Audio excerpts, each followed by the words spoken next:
Samantala muling nakapuntos rin ang kampanya ng adwana laban sa smuggling. Ito ay matapos na makumpiska ang 60 milyong pisong halaga ng kontrabando sa Port OG Manila. Ang ulat mula kay Noel Perfecto.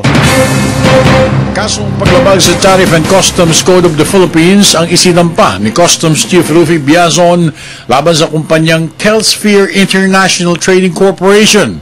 Ito ay matapos na mahuling nagpapasok ng mga peking gamit tulad ng sapatos, clothing, motorcycle parts at beauty products. Kasama sina Deputy Commissioner for Intelligence Danny Lim, Port of Manila Collector Roger Gatchalian, IPRD Chief Zaid Guzman at CIIS Director Dino Tuazon.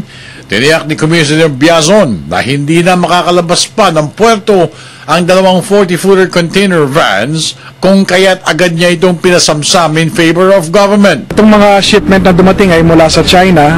Ang nilalaman ay mga assorted products na either violation ng IPR laws o kaya ay walang mga kaukulang permiso.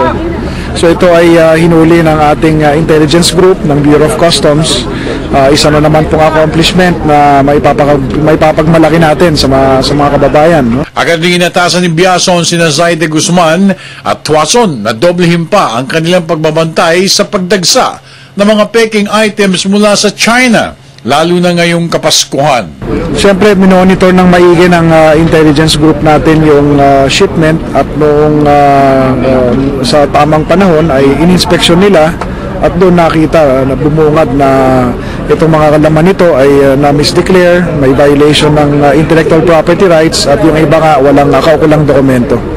Sinabi naman ni DepCom Lim na sisirain agad ng adwana ang mga nasabsab ng mga peking gamit upang hindi na ito mapunta pa sa lokal na merkado. Pinabulaanan rin ni DepCom Lim na siya'y aalis sa Bureau at lilipat na sa NFA. Lumalabas yung mga bali-balitang ganyan dahil paminsan-minsan kasi maraming mga lumalabas na balita na kinukonsider daw tayo para sa iba't ibang post like PIDEA, like BID, like NFA. Sa akin naman salamat kung tayo ay being considered for these positions. Para sa Telebisyon ng Bayan, ako naman si Noel Perfecto.